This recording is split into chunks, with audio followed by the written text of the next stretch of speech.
It's Ehizoje, everyone's favorite Nigerian. This that real life shit, nigga. Weirdest moment of the year, man. What's the weirdest moment of the year for you? Why you being weird to me? Weirdest moment of the year. It has to be the election. Just everything that transpired. But obviously with the final result being that, I don't care. Democrat, Republican, I really don't care about all your political affiliations. It doesn't matter to me. But Donald Trump winning the election has to be the weirdest shit that happened this year. Because just based off the principle of it, if you have somebody that's getting elected as president who's a multiple time felon on top of 33. On top, those are big numbers. That's talking Scottie Pippen. That's crazy. But just off the principle of that, him being elected president, and he's a multiple time felon, on top of all the other nasty stuff he's done before this. Sexual assaulter. Man. At this point, I don't really know what Jay-Z said. He said streets is done, right? I don't know where we go from here, bro. Like, that's some pretty weird. I don't really. There's nothing to really say, actually. Yeah, there's nothing to really say. I was shell shocked in the moment. Not shocked. I wasn't shocked. I was not shocked because I had to make sure I disappointed, but not shocked. I was shell shocked. So he got elected before, so it wasn't. Shell shocked is like a loss for words, right? So I was shell shocked in the moment just because I was like, y'all saw what happened the first 4 years. Man. And Biden got him out the paint. Biden was a terrible elect, but he got him out the paint for a reason, right? And it's like people just forgot. It's like they either forgot or they liked it better when they heard the rhetoric that was spewed from President Trump. You know what it is? People are not smart. They're just not smart at the end of the day. We give people too much credit. I mean, the numbers show that the educated by a wide margin voted for Kamala Harris. And those who didn't go to college by a wide margin voted for Trump. And that's not to say if you didn't go to college. It has nothing to do with college, though. I'm not even talking about college. Yeah, I know. I'm just explaining the numbers. It doesn't mean if you didn't go to college that you're uneducated, even though technically that would be what it is. It just shows that there's certain critical thinking skills that you could trace back. Comprehension. To school. And it's like, I don't know. It's annoying. Yeah, that was my weirdest moment of the year, for sure. And we are starting down a kind of slippery slope here.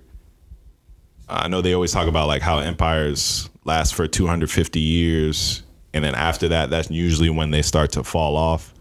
Obviously, we're in our 248th year. So we're starting to get to that. We're starting to get to the edge, to that fall off point. And certain things are just not making sense anymore, man.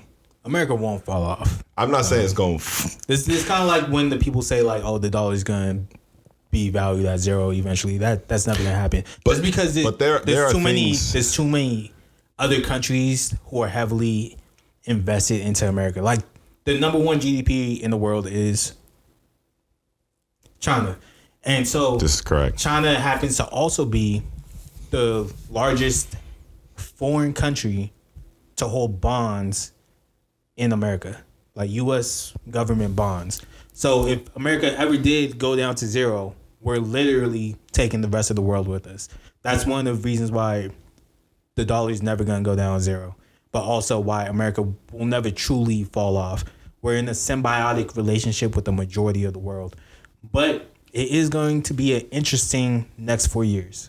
I will say that it's gonna be crazy. Yeah, and I guess the fall off I'm talking about is more so between the divide of first of all, the middle class doesn't even really exist anymore. But the divide between the haves and the have-nots is just widening more and more by the day with AI, with the transfer of wealth with like cryptocurrency. There's a bunch of different factors that are just heightening and accelerating a lot of things within our country and just the world in general. And it's just like, I'm just fearful for the black community. I'm always speaking about the black community. Just Donald Trump being elected with Project 2025 and a lot of the rhetoric they're spinning and removing a lot of the DEI initiatives. This is not helpful for all the things that were already in motion, like I just touched on. So that's why I thought this was probably the weirdest moment of the year. Not helpful. And I wasn't going to say that the U.S., of course, we're always going to be strong, but there is a slow and steady decline that's going on. We're never going to fall off of the face of the earth. Like, of course, because of the things you touched on. There's a symbiotic relationship with the Chinas of the world, but BRICS and the Russias and Indias and some of these other countries are teaming up, and they're starting to use some of their tactics against us. The same tactics we used for years on them, they're using it against us. So it's just interesting, but poor timing with Trump getting elected. This is like probably the worst time. So thoughts and prayers, man. What was your weirdest moment, my dog? My weirdest moment of the year is the diddler. With all his sexcapades, man. Like, obviously, we found out about everything that was essentially going on. I guess not everything, but some of the things that were happening. We found out about some of the things that were happening when it comes to, like, the Cassie lawsuit and a couple of the other lawsuits that, like, came afterwards. And now it essentially opened up a can of worms because everybody came out the woodwork. And obviously, there's credence to a lot of the allegations because he got arrested and he got denied bail. How many times? 2, 3 times. Oh, yeah. He's not coming back out. It don't matter.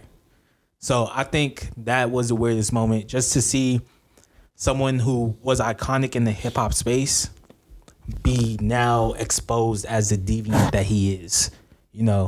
Like, it's easy for me to really right away just be like, okay, fuck it, I'm not listening to any of that music anymore. But it's still like, oh shit, like just 18 months ago, man, just literally 18 months ago, he was still held in high regard, man. So definitely the weirdest moment. And it's hard to what I start to realize is I'll just be playing certain records. It's hard to avoid songs that he produced on, or he didn't even have to feature on them. You know what I mean? They could just be his artist on his label. Like that, he was involved in so many different things. It's almost impossible to like just be like, okay, if I was gonna boycott his music, how? I'm only boycotting his actual songs. Okay. Yeah, like I'm gonna play Biggie. Like, I have a Biggie record right there. Like, I'm gonna play Biggie. If 112 comes on, I'm gonna play 112. If Faith Evans comes on, I'm gonna play with Faith Evans. I'm not gonna play a Diddy track though, which sucks.